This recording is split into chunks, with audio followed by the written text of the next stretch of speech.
Hallo meine Lieben, ich habe heute mal wieder etwas Neues für euch und zwar im Bereich Lasern, weil ich habe von X2 den F1 bekommen, um den auszutesten und den euch auch zu zeigen. Da habe ich mich super drüber gefreut. Vielen Dank an dieser Stelle.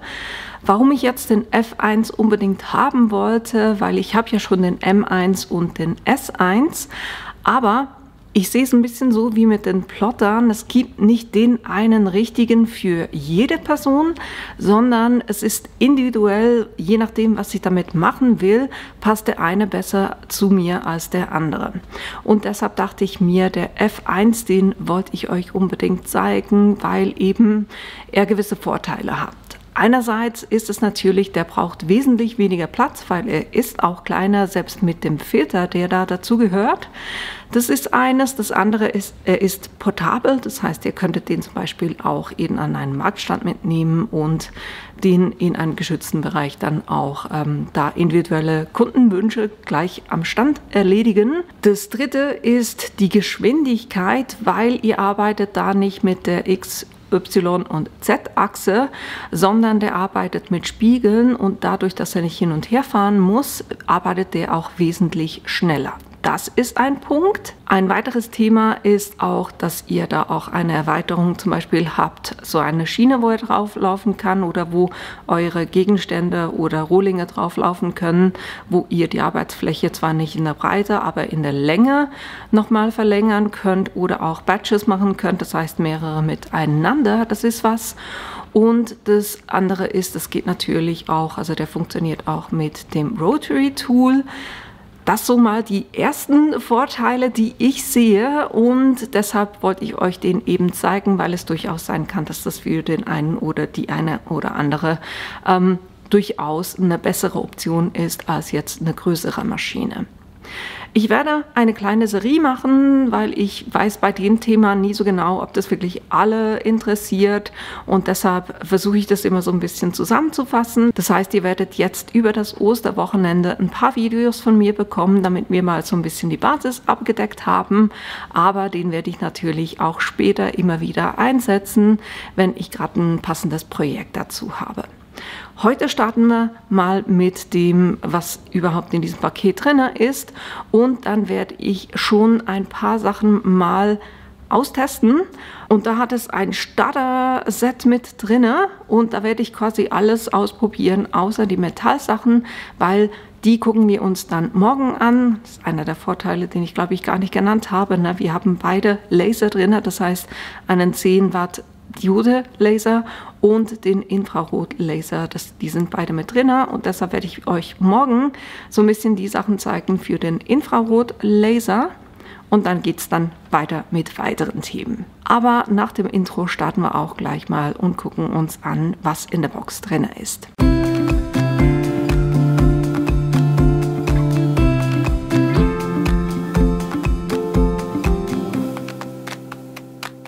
Als erstes gucken wir uns kurz an, was da alles mit drin war in den Paketen. Das erste ist logischerweise der F1. Dann haben wir hier eine kleine Erhöhung, die ihr reinmacht, wenn ihr irgendetwas schneiden wollt.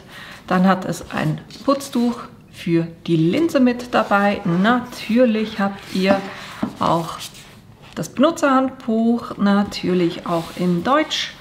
Dann haben wir hier Stromkabel für Schweiz. Einfach dran denken, dass ihr da einen Adapter dran macht, weil damit es dann in die Schweizer Steckdose auch passt. Dann haben wir USB-Kabel, das würde ich auf jeden Fall verwenden am Anfang, wenn ihr den Firmware-Update macht, und nachher könnt ihr auch über Wi-Fi gehen. Also es ist USB und Wi-Fi. Die Boxen, das war das, was hier alles mit dabei war. Plus ihr habt hier auch ein kleines Paket schon an Sachen, Holz, Scrap-Papier, solche kleine Holzscheiben, ihr habt die Lederpatches, ihr habt Metallanhänger, ihr habt ein bisschen Acryl, die Visitenkarten, die ich auch immer super finde, und ihr habt eine Schieferplatte. Das ist das, was hier mit dabei ist schon. Und da werden wir heute auch durch alles durchgehen, bis natürlich auf die Sachen, die Metallsachen, die werde ich dann morgen euch zeigen. Auf der anderen Seite habe ich den Purifier, das heißt den Filter. Ihr seht, von der Größe her ist es in etwa gleich. Dann habt ihr auch schon 2 Ersatzfilter für oben rein. Weil ihr habt, gleich wie ihr es beim großen Filter kennt, hier diese Box innen drin. Obendrauf liegt eben dieses Vorfilterblatt und davon habt ihr 2 schon Ersatz mit dabei. Hier einfach drauf achten. Hier hinten hat es eine Ausbuchtung, das sollte natürlich hinten sein. Dann habt ihr hier auch ein Rohr mit dabei, was ihr dann eben vom Filter zum Laser verwendet. Natürlich auch hier ein Benutzerhandbuch mit dabei. Und dann habt ihr hier noch die Kabel, nämlich Stromkabel und dann die Verbindung vom Laser zum Filter. Das sind die Sachen, die mit dabei sind. Die Verlängerung plus das Rotary Tool, das zeige ich euch dann eben in den nächsten entsprechenden Videos. Die nehme ich heute nicht mit rein. Ich würde sagen, wir gucken uns den Laser zuerst mal ein bisschen genauer an. Vielleicht auch gleich mal die Angaben zur Größe. Hier habt ihr 17,9 x 23,5 x 33,4 cm. Gewicht sind 46 Kilo, das heißt, ihr könnt ihn wirklich hier oben mit dem Hebel anheben. Könnt ihr herumtragen, ist jetzt nicht super leicht, aber dafür, dass ihr hier einen ganzen Laser habt, ist das wirklich, kann man das wunderbar tragen. Ihr habt eine Bewegungsgenauigkeit von 0,00199 mm und die Geschwindigkeit, die maximale Gravurgeschwindigkeit ist 4000 mm pro Sekunde und das ist eben daher, dass ihr hier nicht wie bei den anderen Lasern quasi eine Schiene habt, wo er hin und her gehen muss oder X- und Y-Achse plus beim S1 auch die Z-Achse, sondern hier arbeitet der mit Spiegel, das heißt, es bewegt sich hier nichts, sondern der arbeitet mit Spiegel und deshalb kann der auch so schnell lasern. Arbeitsbereich seht ihr hier unten schon, das sind 11,5 x 11,5 cm. Wenn ihr eben dann die Verlängerung habt, dann seid ihr immer noch bei 11,5 cm in der Breite, aber die Länge sind dann 40 cm. Von der Vorschau her, weil das immer ein Thema ist, habe ich eine Kamera, habe ich keine Kamera. Hier habt ihr tatsächlich so, dass ihr ein Bild habt, wo ihr mit dem Laser das quasi abzeichnet. Ihr könnt einen Rahmen, das heißt die äußersten Kanten, wo er euch das angibt, oder die Umrahmung, wo euer Element wirklich auch ist, könnt ihr anzeigen lassen, aber das gucken wir uns nachher dann auch im Detail gleich an, wenn wir lasern. Den Laser verwendet ihr mit dem X-Tool Creative Space, gleich wie den M1 oder den S1 oder den P2 oder die ganze D-Serie, also da arbeitet ihr mit der Software von X-Tool. Ihr könnt natürlich auch Lightburn verwenden, aber ich bin bis jetzt, ich habe eigentlich immer nur mit der Software von X-Tool gearbeitet und komme damit wirklich super klar. Das Ganze funktioniert auf Windows, das Ganze funktioniert auf dem Mac OS und ihr habt es bei meinen Videos auch schon gesehen, ich verwende den super gerne oder meine Laser super gerne auch mit dem iPad und auch das funktioniert logischerweise hier auch. Ist gerade, weil er ja quasi, weil man den herumtragen kann, ist es ja super, wenn ich den dann auch mit dem iPad bedienen kann. Unterstützte Dateiformate in der Software drin sind SVG, DXF, JPEG, PNG und BMP-Dateien. Und die Verbindung eben, wie gesagt, über USB und Wi-Fi. Was hier ganz wichtig ist, ist einerseits, es ist ein Laserklasse 4 Laser. Das heißt, weil ihr, während ihr damit arbeitet, könnt ihr hier diese Abschirmung quasi aufmachen und auch vorne die Platte, die kann man ja herausnehmen und dann liegt es unten frei. Deshalb, soweit ich das verstanden habe, ist es eben eine Laserklasse 4, was bedeutet, glaube ich, in Deutschland, in der Schweiz haben wir es noch nicht, aber in Deutschland ist es, glaube ich, so, dass ihr Laserklasse 4 als Privater nicht kaufen könnt, sondern einfach nur als Gewerbler.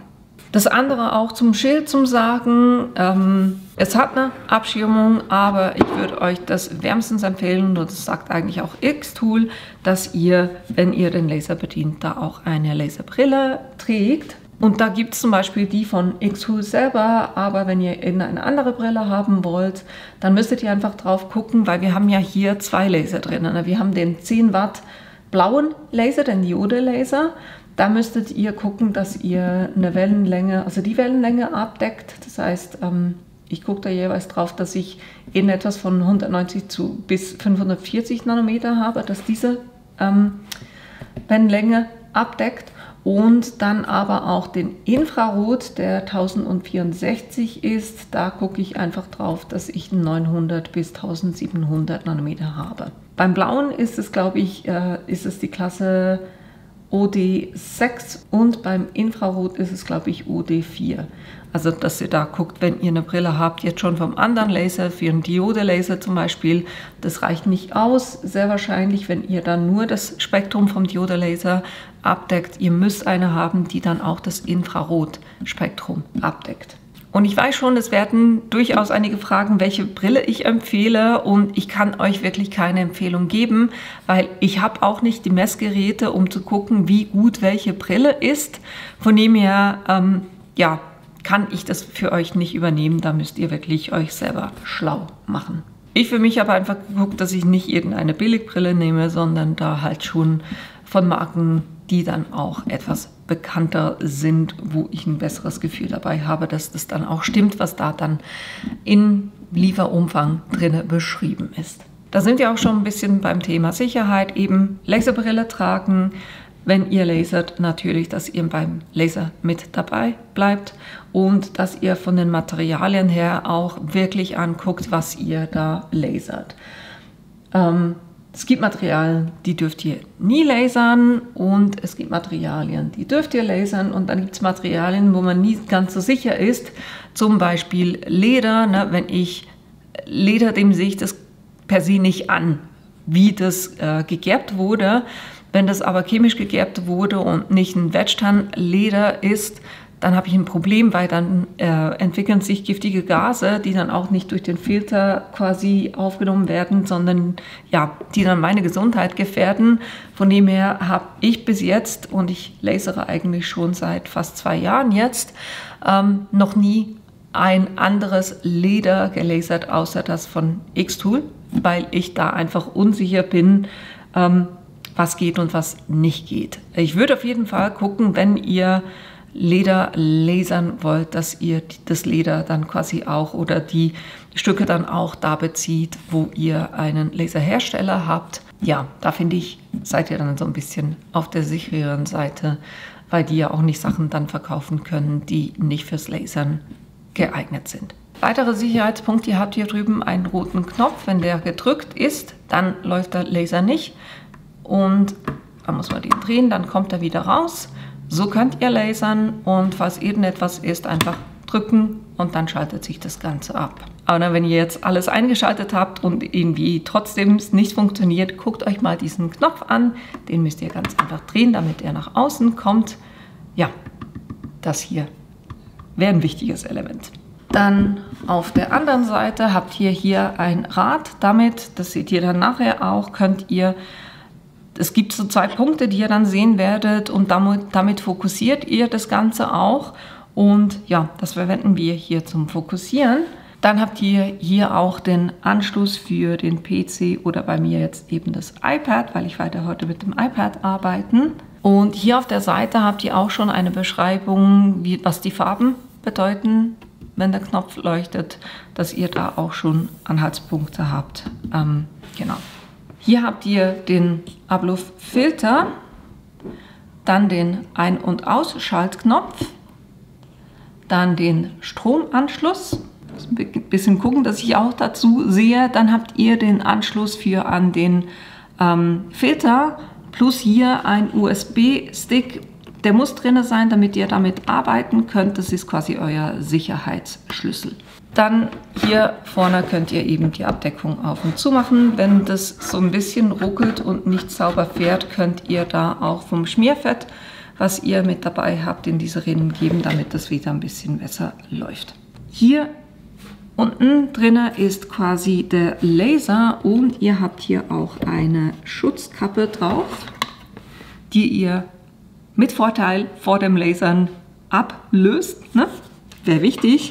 Dann habt ihr eben hier unten die Fläche. Hier habt ihr so eine Klammer quasi, die ihr in diese Löchlein reinschrauben könnt, wenn ihr etwas genau da platzieren wollt und das da dann entgegenlehnen wollt. Wenn ich zum Beispiel eine Karte lasern will, kann ich das hier ganz einfach festschrauben und dann zum Beispiel eine nach der anderen immer schön hier entgegendrücken.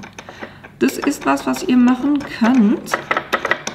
Ich schraube das kurz ein bisschen fest, damit ich die Platte rauslösen kann, weil diese Platte könnt ihr auch wegnehmen und dann den Laser, wenn ihr irgendetwas habt, wo ihr nicht rankommt, wenn ihr zum Beispiel eine große Holzbox habt und die an einer bestimmten Stelle lasern wollt, könnt ihr eben diese Platte wegnehmen, den Laser quasi direkt da drauf halten und dann hier das Ganze lasern. Natürlich wird dadurch nicht das Feld größer, wo ihr lasern könnt, aber es ist halt einfach schön, dass ich den dann wirklich dahin drauf halten kann, wo ich das irgendetwas lasern will und ja, so auch noch flexibler bin.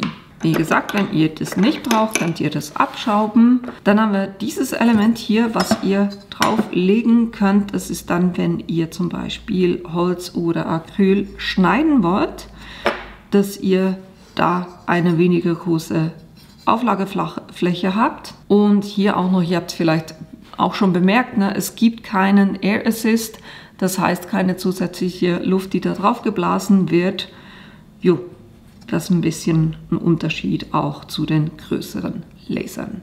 Und eben dieses Tuch ist dann, um die Linse zu putzen, damit ihr da auch gute Laserergebnisse bekommt. Ihr habt beim Laser, also beim F1, schon so ein Rohr dabei, plus hier beim Filter.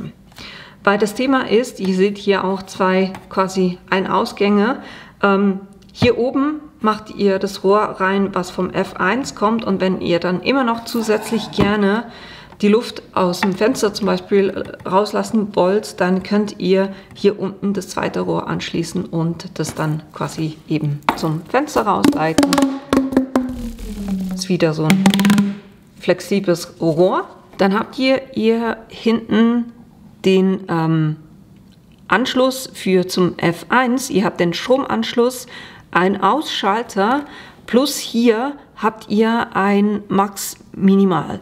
Und zwar ist es, wenn ihr zum Beispiel jetzt Holz schneidet oder ich würde auch bei Holz gravieren, einfach Sachen, wo ein Rauch entsteht, dass ihr das auf Maximal habt. Und wenn ihr jetzt zum Beispiel nur Metall graviert, könnt ihr das auch auf Minimal haben. Ihr habt ihr quasi 3 Stufen, die ihr auswählen könnt. Und dann habt ihr hier vorne noch mehr Möglichkeiten, nämlich, dass der, also wenn er hier leuchtet, wenn er mit dem F1 verbunden ist, guckt er jeweils, wenn der läuft, läuft auch der mit einer gewissen Vorzeit und Nachzeit. Also er beginnt, bevor er zu lasern beginnt er hier sich einzuschalten und er läuft auch ein bisschen länger nach als der Laser, also wenn der Laser schon fertig ist. Und hier drüben könntet ihr einstellen, wenn ihr den immer laufen lassen wollt. Aber ich finde es eine super Sache, dass der eigentlich automatisch merkt, ne, jetzt muss ich einschalten, weil jetzt lesen wir auch. So, und jetzt verbinden wir die ganze Geschichte auch und schließen die am Strom an. Erstmal natürlich Stromanschluss. Der kommt hier rein. Dann eben hier drüben natürlich, dass der USB-Stick drin ist. Dann hier das für die Verbindung zum PC. Ich muss fürs iPad noch einen Adapter drauf machen. Dann haben wir hier die Geschichte schon mal. Dann haben wir hier die Verbindung vom Filter zum Laser. Das ist hier der zweitletzte.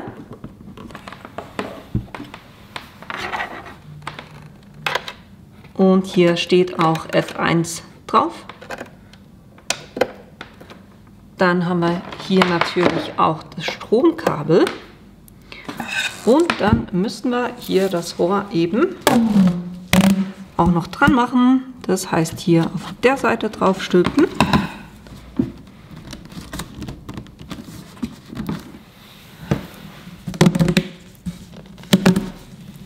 Und dann hier oben drauf stülpen. Ich sehe wahrscheinlich ein bisschen ein blödes Bild, aber das ist das Setup und natürlich muss ich jetzt auch das Ganze an den Strom anschließen und an mein iPad und dann gucken wir weiter. So, ich habe zur Kontrolle nochmal das Benutzerhandbuch hervorgeholt, Filter haben wir angeschlossen, Strom haben wir angeschlossen, der Notstopp-Button ist raus, dann haben wir den USB-Stick drin, damit der überhaupt läuft. Den könnt ihr natürlich, wenn ihr den nicht in Betrieb habt und nicht wollt, dass irgendjemand da was macht, der das nicht sollte, könnt ihr den natürlich rausnehmen. Dann haben wir Kollektivlinsenschutz ab. Das war der hier, der auf der Linse ist. Der ist auch weg. Und jetzt können wir das Ganze mit der Software verbinden. So, das hat jetzt ein kleines bisschen gedauert, bis ich die richtigen Einstellungen gefunden habe, damit ich die beiden über WLAN verbinden kann. Das hat jetzt aber funktioniert. Und ich würde sagen, wir könnten ja eigentlich schon mit dem ersten Projekt loslegen. Und zwar, was machen wir? Wir nehmen hier Business Card. Nehmen wir Gold. Nehmen wir immer schwarz, dann seht ihr das auch gleich richtig schön. Kann ich das hier drauflegen. Ich könnte jetzt auch hier diese Schiene verwenden, um das auszurichten, aber ja, ihr könnt es machen.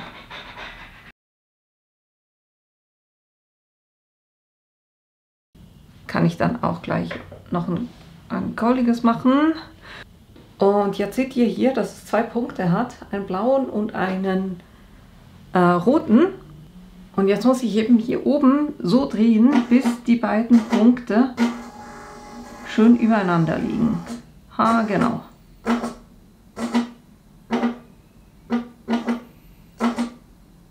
Dann muss ich hier natürlich etwas auf den Arbeitsplatz nehmen. Verlauf. Ich habe ganz süße, so kleine Hasen von Stuff Deluxe als Freebie heruntergeladen. Gehen wir auf Flächengravur und dann nehme ich nur einen und zwar den hier blende ich aus. Den hier auch. Und haben will ich nur den. Ich könnte die eigentlich auch auf eine separate Ebene machen, dann geht das noch ein bisschen einfacher.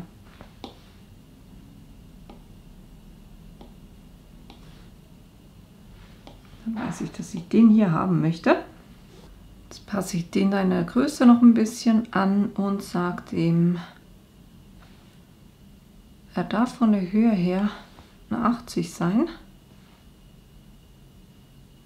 Passt. Mache ich den hier mal so ein bisschen mittig hin. Dann nehme ich hier, kann ich sagen, Blaulicht. Ich kann natürlich vom Material her,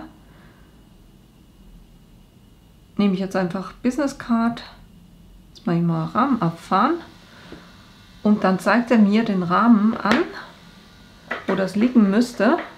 Und jetzt kann ich den noch so ein bisschen runterziehen. Ich weiß nicht, ob es für euch ein bisschen zu hell ist, aber ich sehe jetzt hier den blauen Rahmen auf der Karte und kann zugleich mein Motiv einfach noch so ein bisschen ausrichten. Und zwar kann ich hier auswählen zwischen Rechteck und Kontur. Jetzt bei dem Motiv das Rechteck fast ein bisschen einfacher. Sage ich passt.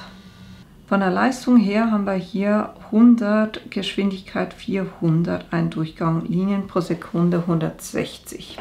Und ich würde sagen, wir versuchen das einfach mal. Das heißt, hier kann ich runter machen. Dann muss ich natürlich Schutzbrille anziehen. Dann kann ich hier auf Bearbeiten gehen. Und übrigens, den Filter habe ich auf Mittel eingestellt und kann hier sagen Start. Dann muss ich den Knopf hier drücken.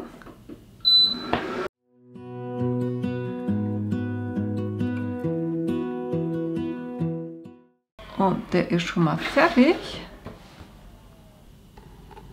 Ihr seht, so schnell haben wir den gelasert.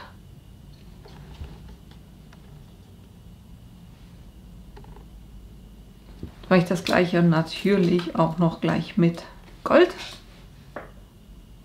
Und dann stoppe ich kurz die Zeit, damit wir sehen, wie lange das dauert. Das heißt, bearbeiten,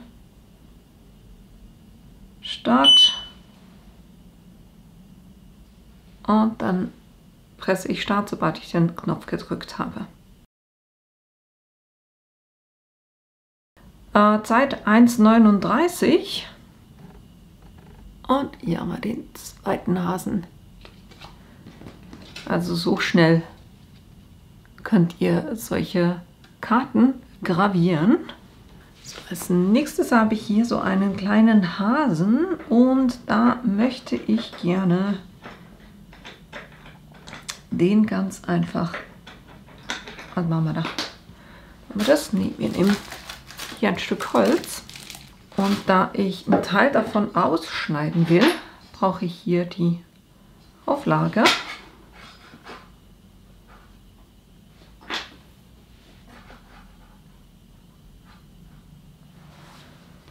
Und jetzt muss ich eben auch wieder gucken, dass die beiden Punkte aufeinander liegen. So. Ich habe das eine, das Bild auf Lasern und das andere auf Gravieren. Muss ich natürlich die Materialeinstellungen nehmen. Immer noch Laser flach. Basswood passt. Jetzt kann ich auch wieder Rahmenabfahren machen. Sagt er mir, das ist hier oben. Kann ich das noch ein bisschen runterschieben. Ich kann den Schutz einfach so weit runter machen, wie es geht quasi, dass ich das Holz einklemme. Und darum ist es jetzt eben wichtig, dass man eine Laserbrille trägt. Und den Filter schalte ich jetzt natürlich auf hoch. Das heißt auf maximal. Und dann können wir ja auch schon loslegen.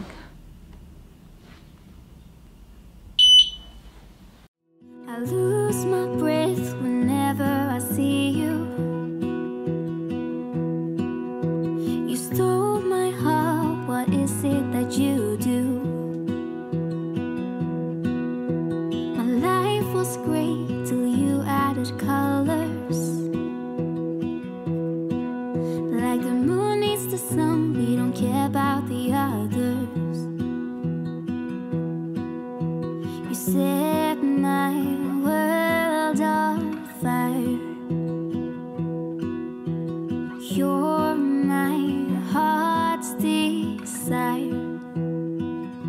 I just wanna love you, just wanna hold you, just wanna be with you till we grow old. Ist er auch schon fertig. Normalerweise würde man hier natürlich die Materialeinstellungen machen, ein Testraster. Aber ich bin heute in Experimentierlaune. Er hat, wie gesagt, ein bisschen mehr Schmauchspuren natürlich als der S1, der mit einem Air Assist arbeitet.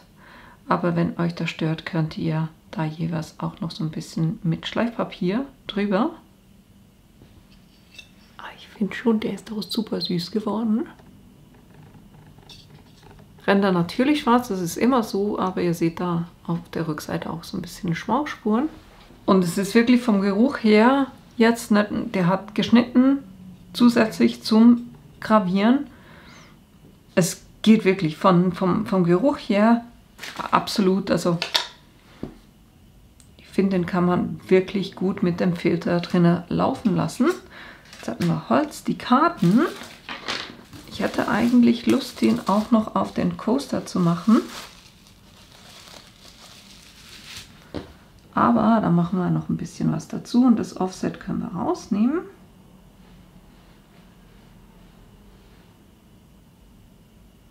Den ein bisschen kleiner machen und dann will ich hier noch einen Text einfügen. Tell me you'll stay or take me away. I want you for my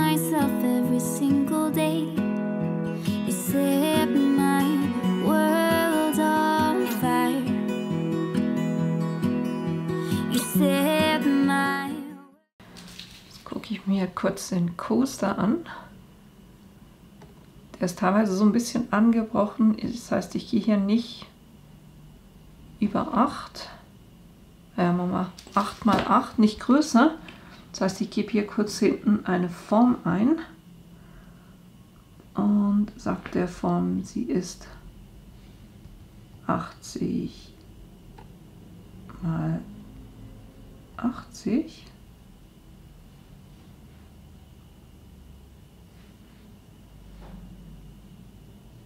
Dann weiß ich, das ist so die Größe, die ich machen kann. Gebe die kurz auf eine andere Ebene und anordnen in den Hintergrund. Weil dann kann ich meine anderen beiden Ebenen nehmen und die noch ein bisschen kleiner machen und so verschieben, dass es hier wirklich schön drin Platz hat.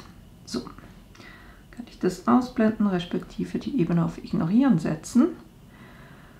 Dann haben wir nicht mehr Basswood, sondern wir haben einen Stone Coaster. Und ihr seht, ich mache heute wirklich keine Testraster, was ungewöhnlich ist für mich, aber ich will einfach mal gucken, wie ich einfach mal loslegen könnte und wie das Ganze aussieht. Also, ne? Heute Experimentiertag. Jetzt für den Coaster brauchen wir diesen Aufsatz nicht mehr. Mal gucken, wo ich diese angeknackste Ecke haben will. Ich glaube hier oben. Jetzt muss ich hier auch wieder die Punkte übereinander bringen. So, wunderbar. Dann kann ich hier Rahmen abfahren.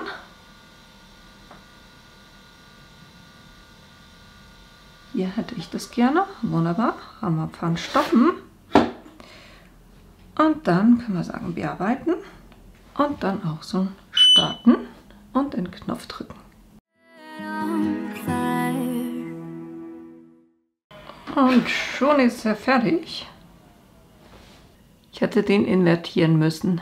Sieht jetzt so nicht ganz so prickelnd aus.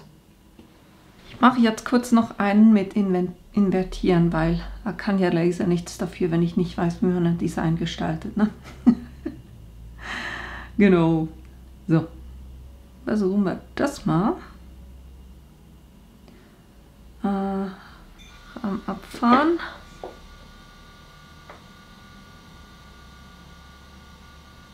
Sie hat das gerne hier. Und dann müssen wir gucken, Fokus, dass die schön übereinander liegen. Genau. Können wir das hier auch runter machen. Sagen wir arbeiten und dann auch wieder starten. I don't know what I do. So, da ist der hier schon durch. Ist fast ein bisschen zu hell geworden. Da muss ich noch ein bisschen an den Einstellungen arbeiten, aber ich habe ja gesagt, na, heute ist einfach mal ein bisschen testen, ohne dass ich jetzt groß für alles Testraster anlege. Von dem her, ja, man kann es optimaler machen, aber es ist jetzt auch, schmeiße ich jetzt deswegen nicht weg. Ich finde den süß. Ich habe hier noch so einen kleinen süßen Hasen.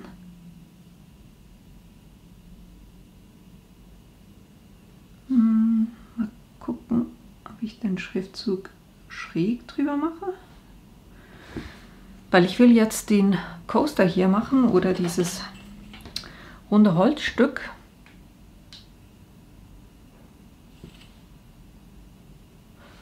Maximal 8 auf 8.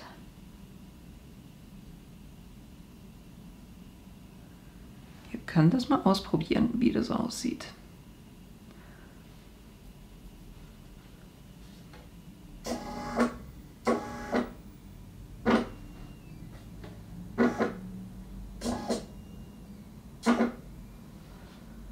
Einmal Rahmen abfahren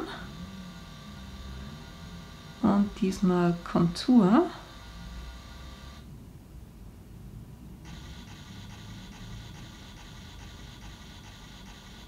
Definitiv zu groß. Müssen wir kleiner machen. Versuchen wir es nochmal, und zwar Kontur.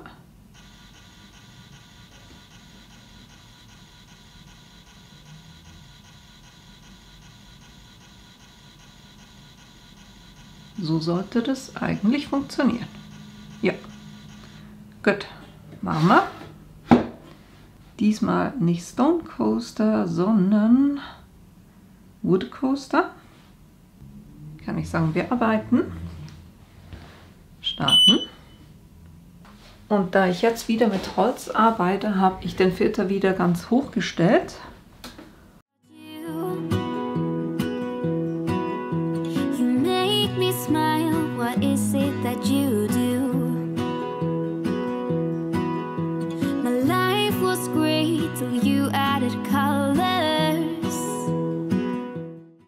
Jetzt kann ich mir das kurz angucken. Der ist mir ein bisschen zu wenig. Das heißt, ich sage, Mama Vorgang wiederholen, damit ich da zweimal drüber bin.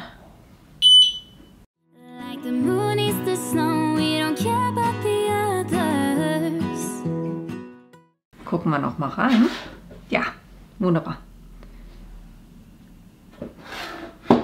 Ist halt jetzt so, dass da, wo das Holz hier in der Mitte hat, ist so einen Punkt drin von den Ringen halt. Das seht ihr dann. Ah, der ist doch super süß.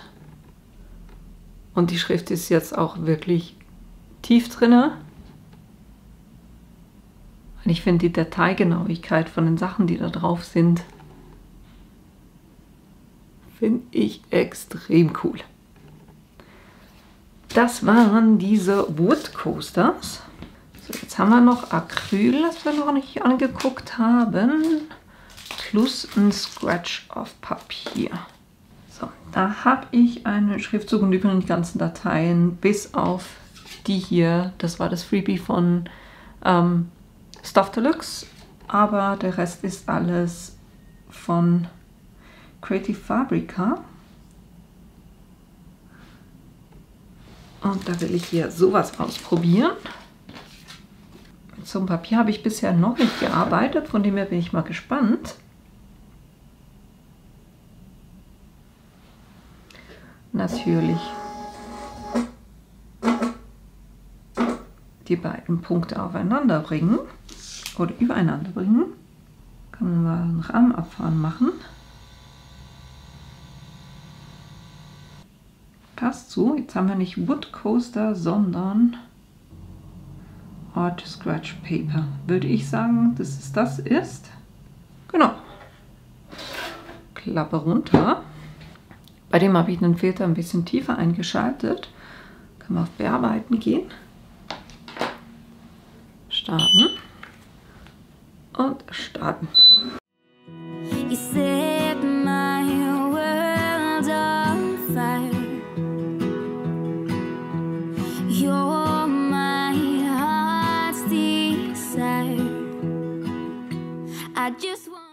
Okay, wow, das war richtig schnell und das Ergebnis sieht richtig cool aus. Es ist wirklich so ein Glanzpapier, wo jetzt einfach die oberste Schicht weg ist und dadurch ist es weiß. Und es sieht so cool aus. Das werde ich definitiv öfters machen. Das sieht richtig cool aus. So. Und jetzt haben wir ja noch als letztes, was ich auch noch nicht ausprobiert habe, das Acryl. Genau, hier gab es so kleine Stücke Acryl. Jetzt sind die mit Brille, geht das einfacher zu sehen. 4,4 mal 6,4. Jetzt nehmen wir hier kurz den Rahmen. Und sagen die ihm 44 mal 6, 64, so wollte ich es haben. Upsi. Das rote hier ist der Rahmen, wo ich Platz habe, jetzt hätte ich gerne meinen Schokoladenspruch hier, damit ich den kleiner machen kann. Weil was ich versuchen will, ist einerseits das zu gravieren und dann aber auch gleich das auszuschneiden. Weil davon will ich ein Offset machen. Darf ein bisschen kleiner sein. So, genau so will ich das haben. Und dann hier oben noch ein Schlüsselanhänger. Das heißt, ich brauche einen Kreis.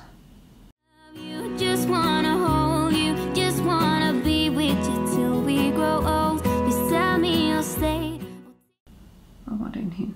Hier so. Das kurz duplizieren, den ein bisschen kleiner.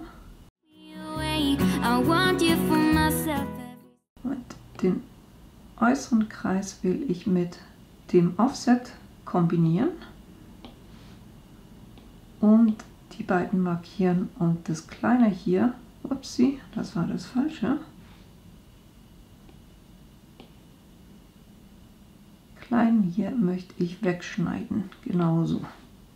Und da ist es jetzt nicht mehr Scratch Paper, sondern wir haben 3 mm schwarzes Acryl. Jetzt kann ich das mal reinlegen. Hier gucke ich einfach, dass es sich dann nicht verschiebt, respektive, nee, halt. Da muss ich mit der Erhöhung arbeiten, weil ich werde ja auch noch ausschneiden. Heißt in die Richtung. Dann das Acryl drauf. Dann natürlich die Punkte aufeinander bringen.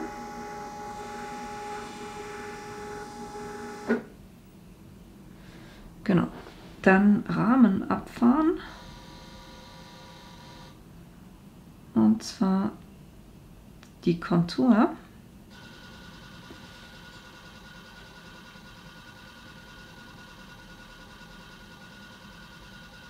So passt das. Gut. Dann haben wir den Spruch, der wird graviert.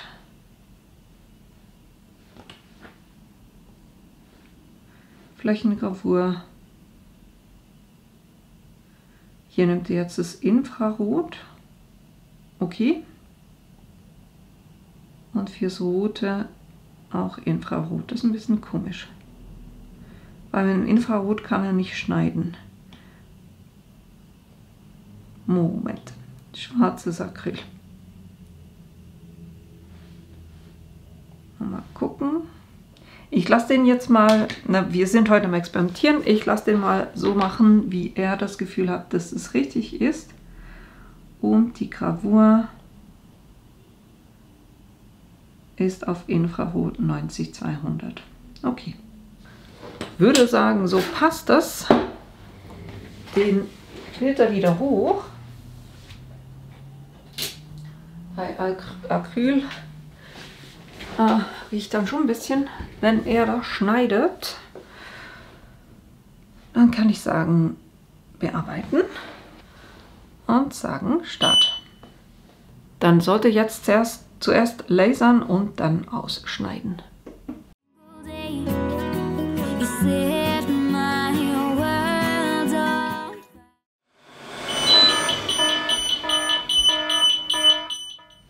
So, der hat jetzt hier mir einen Alarm gegeben und gesagt, Flamme festgestellt, als er dieses kleine Löchlein hier versucht hat auszuschneiden. Von dem her waren die Einstellungen zu intensiv. Da muss ich noch ein bisschen üben und durch das Papier, Wasserschutz drauf ist für Schneiden, ist die Gravur auch nicht so intensiv. Von dem her lasse ich das Schneiden heute sein. Ich habe einfach die Abdeckung weggenommen und werde das jetzt ganz einfach so lasern, dass ich sage, das hier will ich nicht, die Umrahmung. Die habe ich auf Ignorieren, sondern ich will das nur quasi die Gravur machen. Das reicht. Kann ich hier auch wieder den Rahmen abfahren.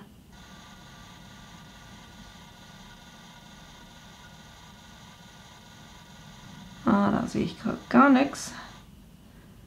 Nehmen wir Rechteck.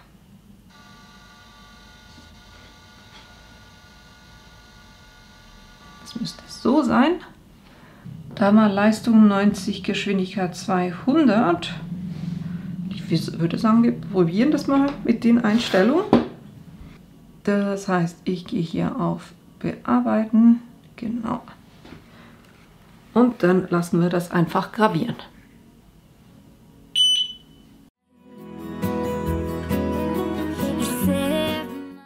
So, das waren jetzt 1 Minute 30. Und zwar hat er das Infrarotmodul gewählt. Super schönes Resultat. Und ich mache jetzt dasselbe auf der Rückseite, dann haben wir den Vergleich auch kurz. Dasselbe mit Blaulicht. Die Punkte müssten noch stimmen. Dann kurz den Rahmen abfahren.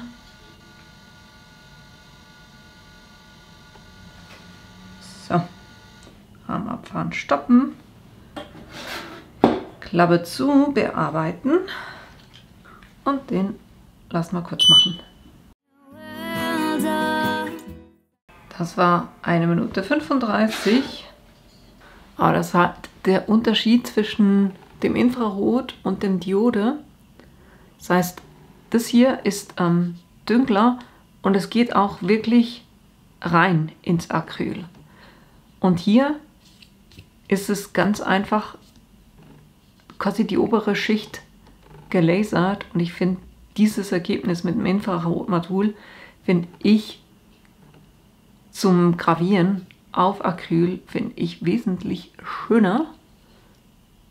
Ich zeige es nochmal. Das hier ist ganz einfach oben auf mit dem Infrarotmodul. Und das hier ist ins Acryl rein mit dem Diode-Laser. Diese Unterschiede, und als ich jetzt auch versucht habe, schon ein bisschen aufzuräumen, habe ich gemerkt, ich habe noch was vergessen. Wir haben noch was. Ich habe hier noch einen anderen Spruch. Somebody needs wine. Den finde ich richtig cool. Ich kann euch leider die andere Kamera gerade nicht mehr zeigen, weil meine andere Kamera jetzt beide Batterien gefressen hat. Aber es ist dasselbe Prinzip wie immer. Ich lege es drauf. Respektive die Erhöhung brauche ich nicht. Die nehme ich weg. Ich lege das hier ganz einfach aufs Metall drauf.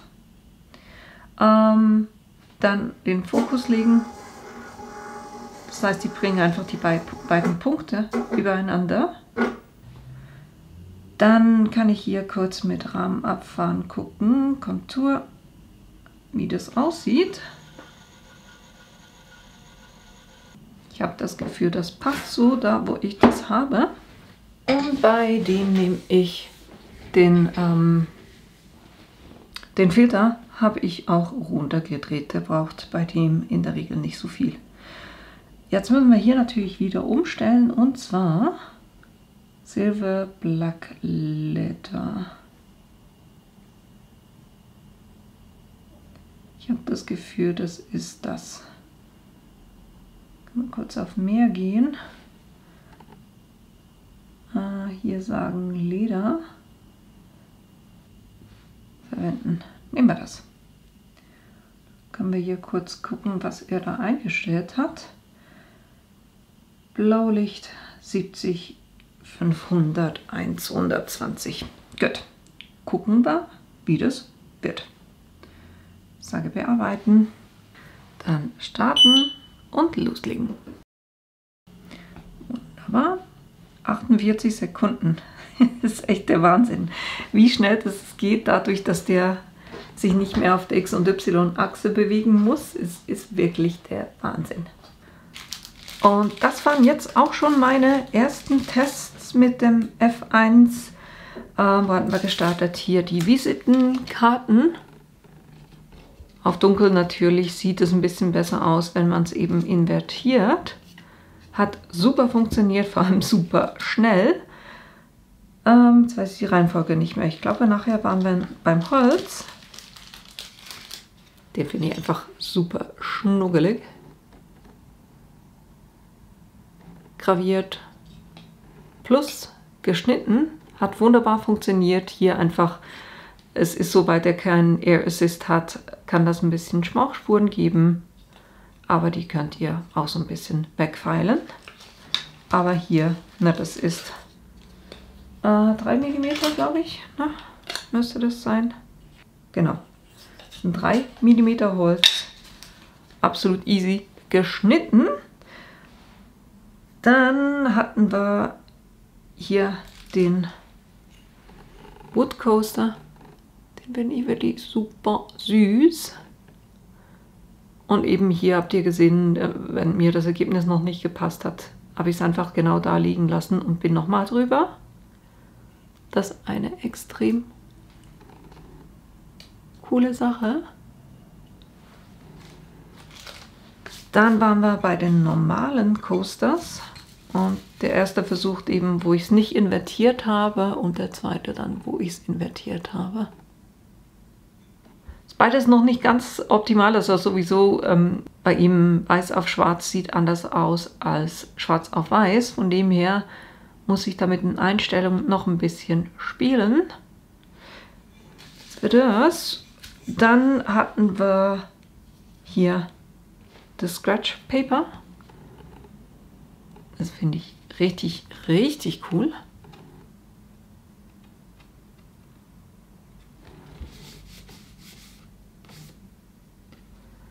Da mache ich garantiert auch mehr damit, weil es ist wirklich, es hat eine schöne Dicke.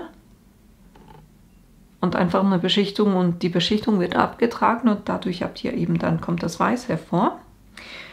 Dann hatten wir hier Acryl, wo ich den ersten Versuch, der mir misslungen ist und der abgeschaltet hat, weil er eine Flamme festgestellt hat, hier bei dem kleinen Kreis.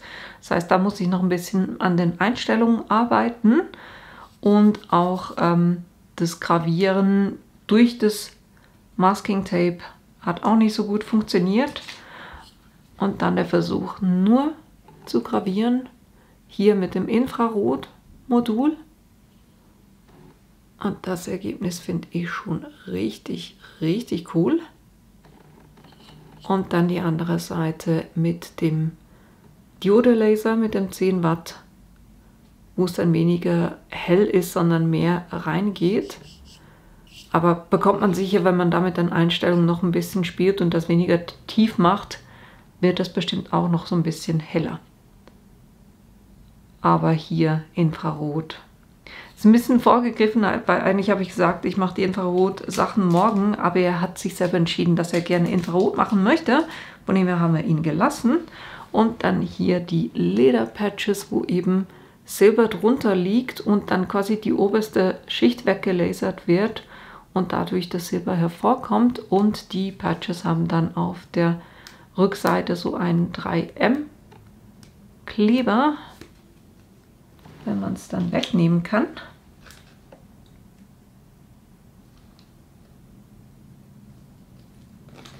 Jetzt haben wir es. Und den könnt ihr irgendwo drauf kleben. Genau. Die gibt es auch noch, da gibt es zum Beispiel braun mit Gold drunter, also da gibt es verschiedene Ausführungen, aber hier in dem Paket drin war einfach der Schwarz und Silber. Ihr seht, das waren meine Ergebnisse, und ohne Testraster zu machen, was ich normalerweise wirklich mache, heute war es wirklich einfach ein Ausprobieren und gucken, wie gut es funktioniert, und das hat wirklich super funktioniert. Und mir hat es auch so ein bisschen geholfen, ein paar Sachen zu lernen. Eben hier war es wirklich gut zu sehen, dass der, wenn es eine Flamme gibt, der sofort abschaltet und Alarm gibt. Also der hat wirklich diesen Alarmton, der schon, da wird man aufmerksam, kann ich euch sagen. Und dann müsst ihr den einfach ausschalten und dann schaltet sich auch der Alarmton aus.